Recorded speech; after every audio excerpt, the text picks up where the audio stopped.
의 말씀을 통해서 많은 은혜가 있도록 이 시간을 주장하여 주시옵소서. 전하는 자 듣는 자 모두에게 하나님의 음성을 듣는 시간이 되기를 원하옵고 예수님의 이름으로 기도드립니다. 아멘. 우리가 39장에서 요셉이 얼마나 충성된 사람이었는지를 보았습니다. 그의 봉사, 절제, 고난, 그런 다양한 훈련의 과정 속에서도 조금도 흔들림이 없이 그 시험들을 훈련들을 잘 감당하는 모습들. 근데 거기에 그 핵심은 믿음이죠. 어떤 믿음이 있었냐면 하나님이 함께 하신다는 믿음. 한번 따라 하십시다. 하나님이 함께 하신다는 믿음. 요셉의 생애의 성공의 열쇠는 바로 거기 있었죠. 하나님이 함께 하신다. 우리도 마찬가지겠죠. 하나님이 함께 하시면 성공할 줄 믿습니다. 자, 오늘 40장에 와서 현실적으로 보면 요셉의 삶이 하나님이 함께 하신다고 해서 굉장히 환경적으로 우리가 생각하는 것처럼 그렇게 좋은 환경으로의 어떤 변화가 일어났느냐? 그렇지 않죠. 40장 1절 말씀 보시면요. 그 외 애굽 왕의 술 맡은 자와 떡 굽는 자가 그들의 주인 애굽 왕에게 범죄한지라. 자, 두 사람이 출연을 합니다. 왕의 술 그리고 떡을 맡은 관리죠. 2절 바로가 그 두 관원장 곧 술 맡은 관원장과 떡 굽는 관원장에게 노하여. 3절 그들을 친히 대장의 집 안에 있는 옥에 가두니. 곧 이게 이제 아주 드라마틱한 내용이죠. 요셉이 갇힌 곳이라. 왜 그 두 관원장이 그 많은 감옥 안에 요셉이 갇힌 곳으로 들어왔을까? 우리가 여기서 하나님의 계획이, 이 플랜이 진행되는 것을 잘 엿볼 수가 있습니다. 4절을 한번 같이 읽어보겠습니다. 시작. 친히 대장이 요셉에게 그들을 수종들게 하매 요셉이 그들을 섬겼더라. 그들이 갇힌 지 여러 날이라. 자, 요셉이 감옥에서 두 장관을 굉장히 고위직에 있는 그러나 죄로 인해서 왕의 진노를 받고 감옥에 들어온 두 장관을 무엇을 잘못했는지는 모르지만 어떻든 그들도 어려움을 겪고 있는 상황이죠. 그 상황에서 요셉을 만나게 됩니다. 요셉이 그 두 사람을 만나게 된 거죠. 5절에 보니까 이 두 장관이 꿈을 꿔요. 그 과정에서 요셉이 꿈을 해석하게 됩니다. 8절입니다. 자, 8절을 같이 읽어봅니다. 시작. 그들이 그에게 이르되 우리가 꿈을 꾸었으나 이를 해석할 자가 없도다. 요셉이 그들에게 이르되 해석은 하나님께 있지 아니하니까 청하건대 내게 이르소서. 자, 이제 요셉이 하나님의 은혜죠. 해석은 하나님께 있다. 하나님 앞에 공을 돌리고 하나님이 하시는 일로 하나님께 영광을 돌리고 나서 이제 이게 어떻게 보면 요셉의 겸손을 엿볼 수가 있는 거죠. 하나님이 하신다는 믿음이죠. 그 다음에 14절을 또 보겠습니다. 14절 다 같이 읽어봅니다. 시작. 당신이 잘 되시거든 나를 생각하고 내게 은혜를 베풀어서 내 사정을 바로에게 아뢰어 이 집에서 나를 건져 주소서. 당신이 잘 되시거든. 자, 이제 요셉이 해석을 해주는 과정 속에서 이런 부탁을 한 겁니다. 당신이 잘 되시거든. 잘 된다는 게 뭡니까? 다시 복직하는 거죠. 원래 자리로 돌아가는 거죠. 그때 나를 좀 생각해 달라. 지금 내가 어떤 억울한 일을 당하고 있고 어떤 어려움을 당하고 있는지 당신이 잘 왕에게 이야기해서 나를 풀어주도록 그렇게 좀 은혜를 베풀어 달라라고 하는 그런 요청을 한 겁니다. 적어도 요셉이 그 장관에게 은혜를 베푼 거 아닙니까? 물론 하나님이 도와주셨지만 은혜를 베풀었으면 또 돌아오는 게 있어야 되잖아요. 자, 그런데 23절에 보니까 또 읽어볼까요? 23절 시작. 술 맡은 관원장이 요셉을 그를 잊었더라. 요셉을 기억하지 못한 겁니다. 잘 되시거든 나를 좀 생각하고 나를 기억하고 내 사정을 좀 봐달라고 했는데 실망스럽게도 요셉을 완전히 잊어버린 것입니다. 사람이 제일 두려워하는 게 뭘까요? 답을 알려드리고 제가 묻고 있습니다. 사람이 제일 두려워하는 게 뭡니까? 잊혀지는 거죠. 나를 기억하지 못하는 것.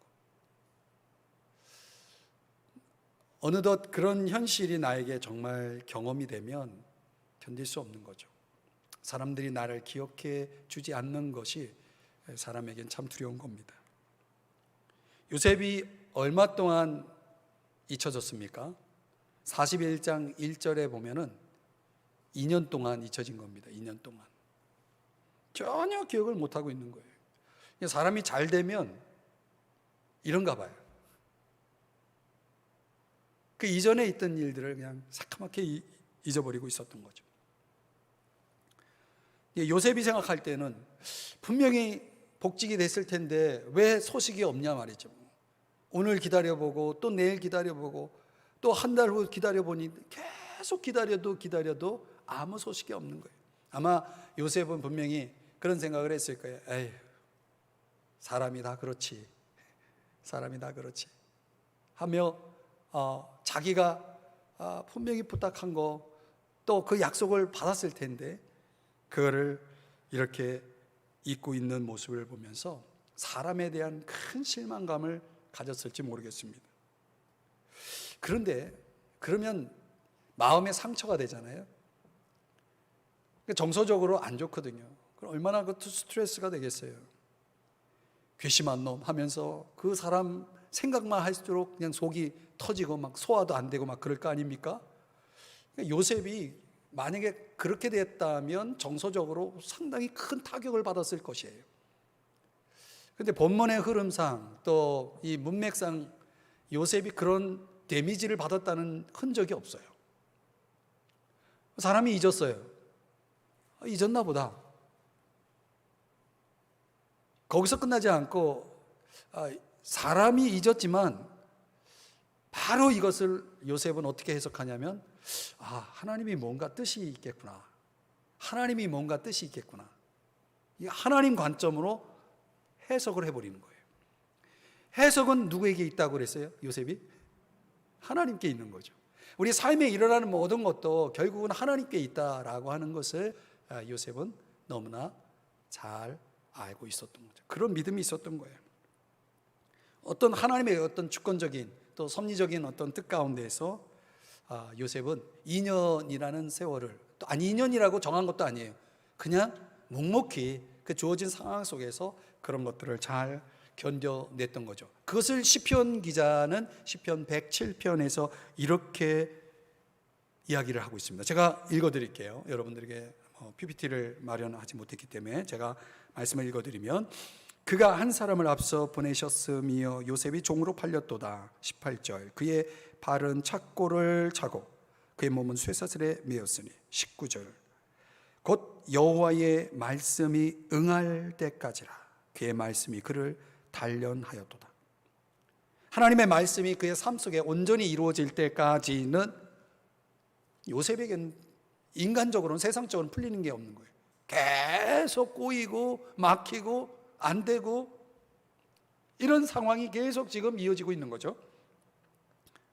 그렇게 세월은 2년이라는 시간이 훌쩍 가버린 거죠. 코로나가 시작된 지 지금 2년째를 향해서 가고 있잖아요.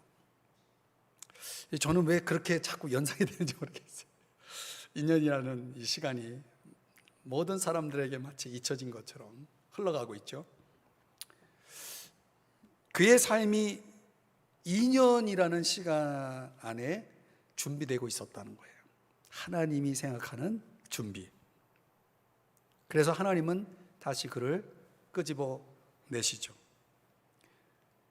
사람은 잊었지만 하나님은 요셉을 잊지 않았다는 거죠. 이게 아주 중요한 메시지입니다.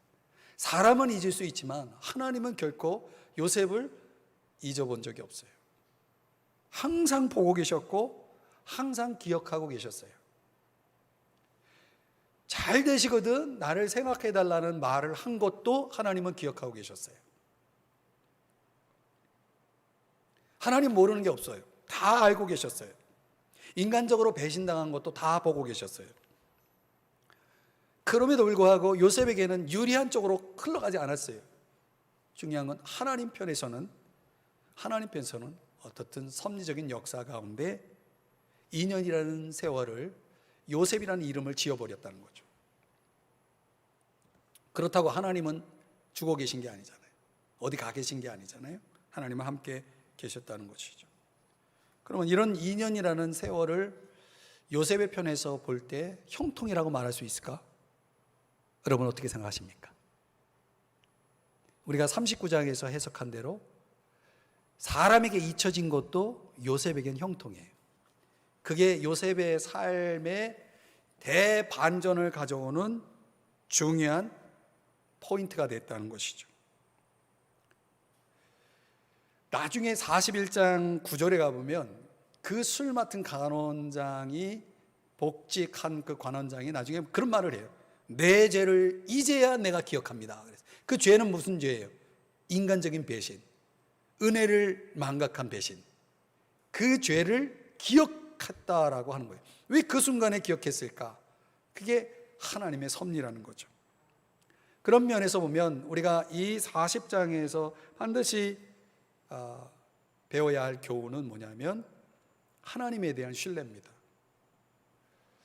우리가 끊임없이 우리의 사고 속에는 또 우리의 생활 방식 속에는 사람에 대한 어떤 기대, 사람에 대한 신뢰, 사람에 대한 의지, 사람이라는 존재에 대해서 얼마나 우리가 크게 생각하는지 몰라요. 근데 그 사람이 나를 배신할 때, 그 사람이 나를 잊을 때, 그 사람이 나에게 내가 원하는, 내가 기대하는 바대로 그의 모습이 보여지지 않을 때, 그때 사람들이 큰 타격을 받는 거죠. 근데 요셉은 그렇게 하지 않았다는 것이죠. 요셉은 항상 그런 믿음을 가지고 있었다는 것이죠. 하나님이 하신다. 하나님이 역사하신다. 한번 따라 하십시다. 하나님이 역사하신다. 여러분 이 믿음을 가지시기를 주의 이름 축복합니다. 하나님이 하시는 거예요. 하나님이 역사하시는 거예요. 사람이 하는 게 아니에요. 제가 주일날에도 설교하면서 말씀드렸잖아요. 하나님 계속 그걸 자꾸 깨닫게 하시는 것 같아요. 사람이 하는 거를 우리는 사람이 한다라고 생각하는데 사실은 하나님이 하시는 거예요. 하나님이 기억나게도 할 수 있고 잊혀지게도 할 수 있는 거예요. 물론 사람 본인에게는 그것이 죄라는 형태로 아닌 선이라는 형태로 나타나야겠지만은 하나님은 그 배후에서 다 역사하시는 거죠. 그래서 잠언 3장 5절 여러분 잘 아는 말씀이에요. 너는 마음을 다하여 여호와를 신뢰하고 내 명철을 의지하지 말라 그랬어요. 그러니까 내 이 머릿속에 이 가지고 있는 것들을 얼마나 우리가 의지하며 삽니까? 근데 항상 예측 불허죠. 내 예상대로 되는 경우가 없어요. 우리가 인생을 계획하고 정말 준비하고 최선을 다하지만 내 생각대로 나의 삶의 방향이 그렇게 가지를 않습니다. 그런 현실 속에서 저와 여러분이 철저하게 깨닫는 건 하나님을 신뢰해야 되는구나, 하나님을 믿어야 되는구나 이거죠. 또 어떤 상황에도 어둠의 감옥 생활 2년 동안 아마 정신적으로 큰 타격을 받을 수 있는 상황이지만 요셉은 그렇지 않았다. 어떻게? 하나님의 어떤 섭리에 대한 인내. 하나님이 뭔가 어떤 계획이 있겠지. 하나님의 어떤 플랜에 의해서 술 맡은 관원장이 기억을 못했을지라도 어쩌면 더 좋은 것으로 하나님이 나에게 돌아올 수 있도록 하나님이 일하고 계실지 몰라. 어떤 이런 기대, 하나님에 대한 기대, 하나님의 섭리적인 어떤 역사에 대한 믿음 속에서 요셉은 뭘 했냐면 인내할 수 있었다는 거죠. 그 인내라는 것이 관점에 따라서 인내할 수도 있고 인내할 수 없을 수도 있죠. 저는 이 40장의 묵상이 저에게는 그런 맥락 속에 우리가 마지막 절에 봤던 것처럼 잊혀졌지만 그건 사람에게 잊혀졌을 뿐이지 하나님은 그렇지 않았다는 것이죠. 오늘 저와 여러분이 이 40장의 묵상을 통해서 정말 하나님 앞에서 저와 여러분이 깊은 신뢰, 하나님을 의지하는 하나님 역사하신다. 지금 하나님은 당신의 뜻 가운데서 요셉을 말씀으로 단련하기까지, 말씀이 응할 때까지 그를 끊임없이 단련시켰듯이 오늘 그 과정을 통해서 우리 욥의 고백이지만 정금같이 순금같이 되어 나오는 그런 좋은 선을 이루어 주실 거라고 하는 그런 기대. 저는 이제 이런 환난 중에 있지만 그런 터널들이 지나가면 분명히 터널 끝에는 뭐가 있습니까? 빛이 있고 밝음이 있지 않습니까? 그런 거에 대한 기대를 갖게 하는 그런 이제 삶의 묵상도 있고 오늘 그런 맥락 속에서 40장은 참 은혜가 되는 것 같습니다. 잊혀진 게 잘 된 거죠. 그때 잊혀지지 않고 요셉이 나갔다면 요셉은 성경 속에 우리가 요셉은 볼 수가 없었을 겁니다. 이스라엘의 역사 또한 멈췄을 것이고 끝났을 거겠죠. 그래서 잊혀진 게 은혜인 거죠. 자, 41장을 볼까요? 이제 말씀이 응해진 때가 되니 어떻든 41장 16절에 보니까 요셉이 바로 앞에 서게 되는 그런 상황이 생기죠. 이제 꿈을 해석해 줍니다. 그리고 이제 왕궁에 호출을 받아서 그가 이제 통치자로서 리더로서 요셉이 되죠. 이 감옥 안에 있던 요셉이 갑자기 왕 다음에 그 2인자인 위치에 아주 급부상하게 되고 새로운 어떤 위치에서 신분에서 사는 요셉이 되어지는 것을 봅니다. 여기서 우리가 생각해 볼 수 있는 것은 46절 한번 가보겠습니다. 41장 46절입니다. 41장 46절에 보면 그가 바로 앞을 떠나서 애굽 온 땅을 순찰하니 그랬습니다. 그러니까 총리가 된 요셉이 제일 먼저 한 일이 뭡니까? 바로 앞을 떠났어요. 이제 총리가 되어 있는 상황이에요. 축하 파티를 열었나요? 아니에요. 요셉이 제일 먼저 한 일은 애굽 온 땅을 순찰했다는 것이죠. 이게 요셉의 캐릭터가 뭐냐면 섬김이에요. 어디에 있든지 그는 항상 섬김이라는 이 캐릭터를 그대로 가지고 그 삶을 살아요. 감옥에 있을 때도, 보디발 12대장의 집에 있을 때도, 또 총리가 되어 있을 때도 그는 전혀 변화가 없어요. 변함이 없어요. 일관되게 그 임명된 이유를 잘 알기 때문에 그는 그 직무에 성실한 모습을 보여주고 있습니다. 리더가 갖는 큰 유혹이 뭐냐면 특권만을 누리는 거죠. 리더로서의 어떤 특권만을 누리는 것. 직무를 망각하고 자기의 위치를 이용해서 특권을 누리는 모습들. 이런 것들은 바람직하지 않습니다. 결국 사리사욕을 채우려는 그런 인간적인 욕심에 의해서 그런 일들이 많이 벌어지죠. 우리가 나라를 위해서 기도할 때, 위정자들을 위해 기도할 때 그런 부분을 놓고 기도해야 됩니다. 제가 112 기도를 이렇게 만들어서 여러분들에게 보내드릴 때 나라를 위해서 기도할 때 그런 부분들을 종종 제가 기도하게 되는 것도 그런 맥락입니다. 정말 성실한 위정자들, 성실한 리더들이 되게 해달라고 기도해야 됩니다. 교회 안의 리더들에게도 마찬가지고, 이 코로나라고 하는 상황이 우리 오늘 집사님 그런 기도 참 마음에 와닿는 기도를 해주셨는데 이게 핑계가 될 수 있는 여지가 너무 많아요. 모든 상황에서 다 핑계가 될 수 있는 거죠. 그러니까 어떻게 보면 요셉이 국무총리가 돼서 뭘 해도 사실은 그걸 가지고 뭐라고 할 사람이 없는데, 요셉은 바로 자기의 직무에 충실하게 그런 부분들을 진행해 나가고 있는 모습을 봅니다. 이런 것들이 이제 우리가 성경 안에서 또 배워야 할 좋은 교훈이 레슨이 아닌가 그런 생각을 해봅니다. 여러분들 안에서 지금 내게 주어져 있는 환경 속에서 그 환경을 넘어서 여러분 일관되게 내가 맡고 있는 직무들을 얼마나 잘 수행하고 있느냐, 교회 안에서 내 직분을 얼마나 잘 수행하고 있느냐, 직장에서 일터에서 내 역할을 얼마나 잘 수행하고 있느냐, 이런 것들은 지금 세상이 어떻게 돌아가든 주님이 오늘 재림하셔도 나는 그 일에 충성되게 살아가는 모습이 중요한 거예요. 내가 충성된 모습을 보기를 주님이 원하세요. 그게 주의 재림을 준비하는, 가장 잘 준비하는 방법이에요. 그게 그런 교훈을 주는 성경이 어떤 성경이죠? 기억나시나요? 데살로니가 전서 읽어보시면 그런 내용이 나옵니다. 자, 또 47절이야 49절을 한번 보겠습니다. 47절서부터 좀 교독해서 읽어봐요. 제가 47절 읽을게요. 41장 47절. 7해 풍년에 토지 소출이 심히 많은지라. 48절 여러분이.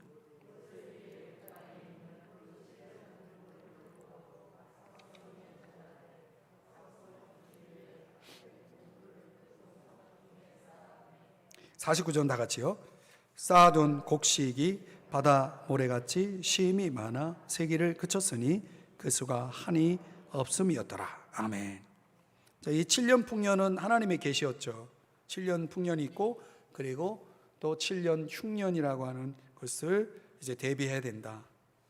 그러니까 요셉이 바로에게 채용된 이유가 바로 그거죠. 요셉에게 어떤 또 특징이 있냐면, 요셉은 상당히 미래에 대한 준비가 아주 철저한 사람이죠. 지금 누리고 있는 이 풍요를 그냥 이 풍요 속에 갇혀 있는 사람이 아니라 앞으로 어떤 일이 벌어질지를 내다보면서 그 일을 준비해 나가는 모습들이 굉장히 중요한 겁니다. 내일을 준비한다는 거.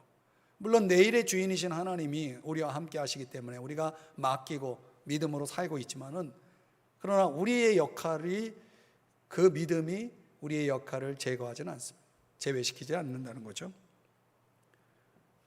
자, 바로가 요셉을 채용한 이유를 한번 조금 위로 올라가서 보면은 38절 39절에 보면 하나님의 영에 감동된 사람이라고 표현하고 있어요. 하나님이 이 모든 것을 내게 보이셨으니 라고 말하고 있죠. 그러니까 참으로 41장에서 이 바로가 요셉을 채용한 이유를 보건대 하나님의 영의 감동을 따르는 사람, 즉 하나님이 보이신 것을 뭐 하는 거예요? 행동하는 사람이죠.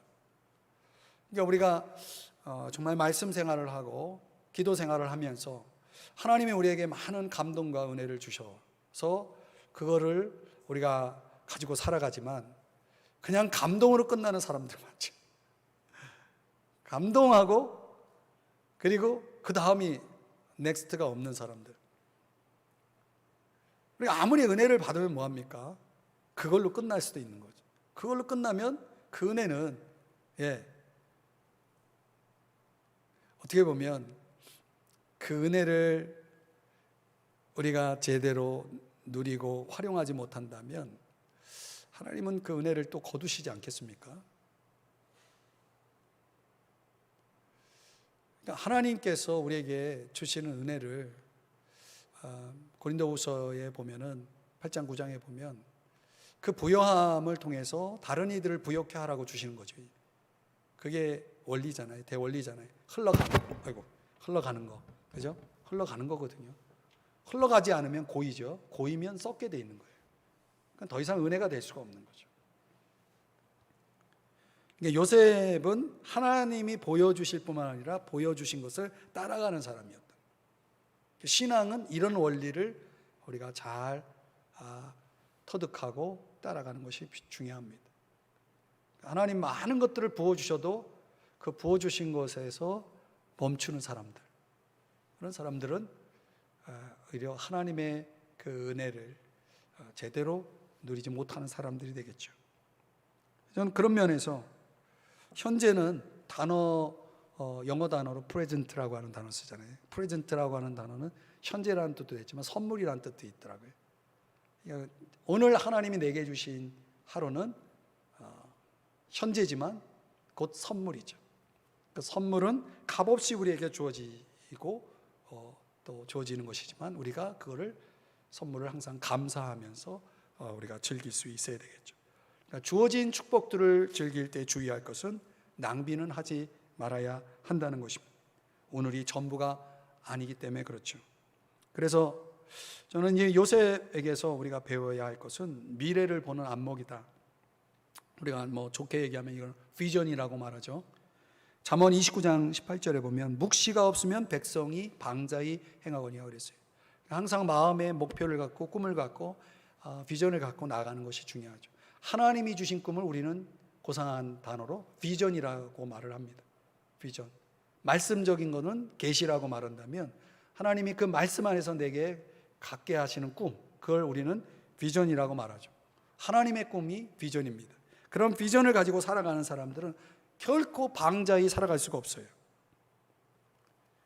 정말 그 삶 속에 하나님이 내게 말씀을 통해 기도를 통해 부어주시는 감동이 멈추지 않고 감동을 따라 행동하는 그런 비전의 삶을 살아가는 여러분 되시기를 주의 이름으로 축복합니다. 50절 한번 가봐요. 제가 이제 창세기를 읽다가 하나님이 이제 제게 주신 약속이 여기 있거든요.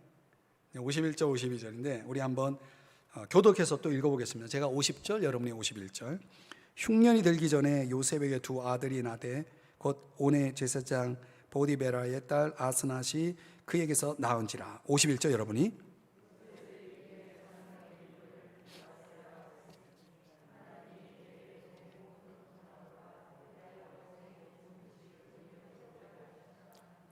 52절은 같이요. 차남의 이름을 에브라임이라 하였으니 하나님이 나를 내가 수고한 땅에서 번성하게 하셨다 함이었더라. 하나님이 어느 날 이 말씀을 저에게 이제 약속처럼 주셨어요. 요셉 가정의 이야기가 갑자기 이제 등장을 합니다. 두 아들을 주셨는데 그 두 아들에 대한 하나님의 계시적 어떤 부분이 있었던 것 같아요. 약속이죠. 그래서 이름을 하나는 므낫셋, 하나는 에브라임이라고 지었다. 므낫셋은 무슨 뜻이냐면 잊어버림이라는 뜻이거든요. 아까도 우리가 잊었다라고 한 그런 내용을 같이 살펴봤는데 여기서는 그 잊어버림의 내용이 달라요. 요셉이 그동안 처음에 여기까지 오는 동안 겪어왔던 그 모든 고난과 과거의 상처를 잊게 해주시겠다라고 하는 그런 약속이에요. 너 지금까지 살아오면서 얼마나 아팠냐, 힘들었냐, 고난을 당했냐, 그거에 대해서 잊게 해주시겠다는 거예요. 와. 그러니까 그동안 참 알게 모르게 요셉 마음속에 쌓였던 그 아픔들이 얼마나 많았겠어요. 그런 거를 누가 알겠어요. 그러니까 요셉은 그거를 마음속에 간직하고 있었겠죠. 가지고 있었겠죠. 그거를 너 잊게 해줄게. 그러니까 아들을 주시면서 하나님이 그런 메시지를 약속을 주신 겁니다. 또 하나는 무슨 뜻이에요? 에브라임이라는 둘째 아들 이름은 번성이라는 뜻이에요. 번성. 그냥 있는 것으로 끝나지 않고 과거의 아픔을 잊게 만드는 것으로 끝나지 않고 앞으로 미래를 너를 이제 번성하게 하겠다는 거예요. 와. 이 장성이란 번성이라는 것은 열매 맺음을 이야기하는 거죠. 과거는 잊게 하시고 아픈 열매, 번성함을 주시겠다. 여러분 창세기 볼 때 이 말씀 어떻게 보셨냐면 저는 막 이 말씀 보고 막 너무 흥분해가지고 하나님이 이 말씀 이제 성경을 쭉 읽잖아요. 쭉 읽고 그리고 이제 읽고 나서 이제 기도를 하잖아요. 그러면 하나님이 이제 탁 주시는 말씀들이 있는 거예요. 내가 읽은 말씀 중에 그때 이제 이 창세기 이 말씀을 이제 하나님이 주시면서 물론 이제 요셉 가정의 이야기지만 그게 이제 저에게는 약속으로 레마로 하나님이 주시는 거죠. 그래서 이제 하나님이 그런 메시지를 이제 도전을 이제 저에게 주시는 거예요. 과거에 매달리지 말라. 잊어버리라는 건 매달리지 말라는 거죠. 두 번째는 앞을 향해서 나가라. 번성, 에브라임의 이름의 뜻이 그런 거죠.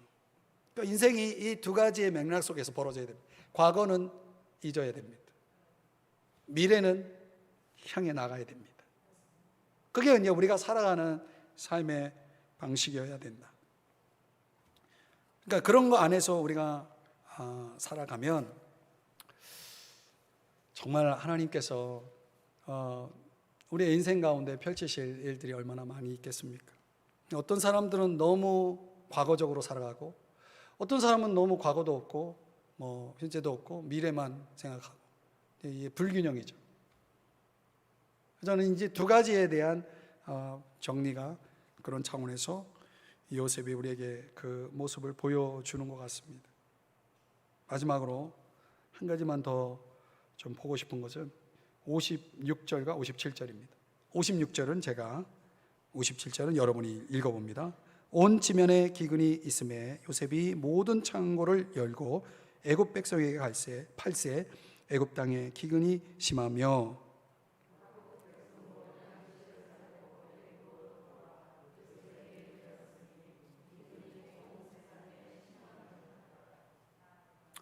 자, 이제 여기서 이렇게 보면 이제 요셉의 경영 이 전략이 나오는데요. 14년 동안 경영에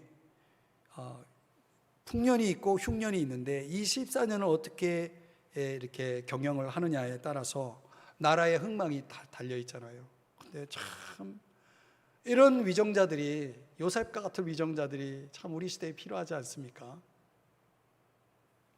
나라를 흥하게 하는 위정자들. 근데 그 14년의 경영이 정말 지혜롭다. 지혜로워요. 요셉이 모든 창고를 여서 백성에 그냥 주지 않고 팔아요. 이게 굉장히 중요한 원리입니다. 왜 팔았습니까? 왜 파는지 아세요?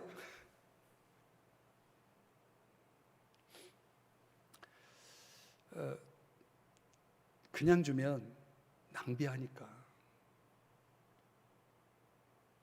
여러분, 쉽게 얻는 거는요, 쉽게 나가고 있어요. 쉽게 빠져나가게 돼 있습니다. 전 세계 사회복지의 딜레마가 뭐냐면, 복지 예산이 많아지면요, 그만큼 부작용이 많아요.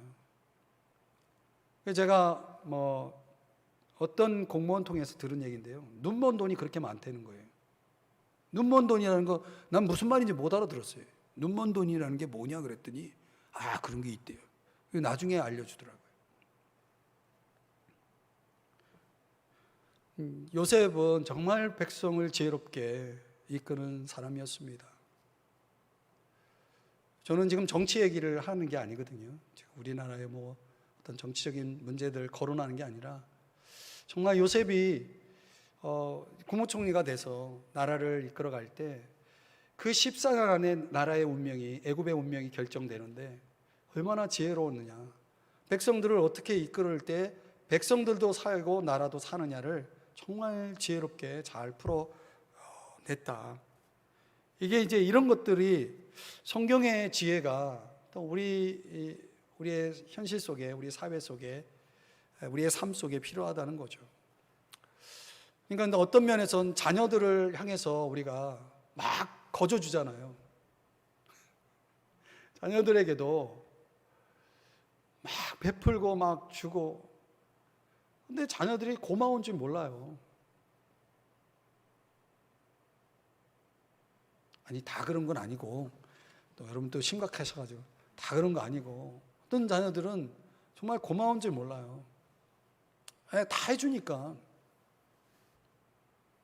그렇게 성장한 자녀들이 그들의 내일을 어떻게 감당해 나가겠습니까?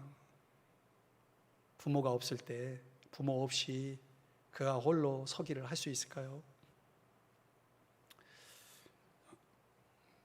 뭐 본문의 내용 가지고 우리가 굳이 적용점을 찾는다면 찾을 게 많아요. 이게 뭐 어떤 나라 경영에만 해당되는 게 아니라 가정 경영에도 해당이 되고 정말 우리가 현실 속에서 해야 될 일들이 굉장히 많은 거죠. 거기에 뭐가 필요하냐면 지혜가 필요하다는 거죠. 자, 제가 오늘 41장까지만 좀 보려고 합니다. 다음 주에 42장, 42장에서 좀 다룰 내용이 좀 있어서 오늘 41장까지만 보겠는데요. 결론적으로 보면 저는 그 부분이 하나님이 이제 제게 약속의 말씀으로 주셨던 이 51절, 52절의 말씀도 제가 여러분들에게 말씀을 드렸지만은 그 요셉이 바로의 마음을 사로잡았던 건 하나님의 영을 따르는, 하나님의 감동을 따르는 사람이었다. 제가 다른 건 다 여러분이 잊어도 오늘 메시지 가운데 요 하나만 확실하게 여러분이 간직하고 갔으면 좋겠다, 이런 말씀을 드리고 싶어요. 그러니까 우리가 적용할 것들이 여러 가지 여러분 들으면서 개별적으로 여러분 하나님이 주시는 음성들이 있을 텐데 이거 하나는 좀 우리가 공통적으로 가지고 가면서 나는 정말 하나님의 성령을 통해서 내게 주시는 그런 메시지 감동을 내가 얼마나 그걸 따르고 순종하느냐. 내가 아무리 부어줘도 그걸로 끝나는 그런 삶을 우리가 살아간다면 하나님이 얼마나 안타까워 하시겠어요. 그래서 여러분들에게 부어주시는 은혜들이 정말 하나님의 감동을 따라가는 그런 역사들, 그러면 하나님의 더 큰 영광이 나타나겠죠. 그런 성령의 감동과 지혜가 충만한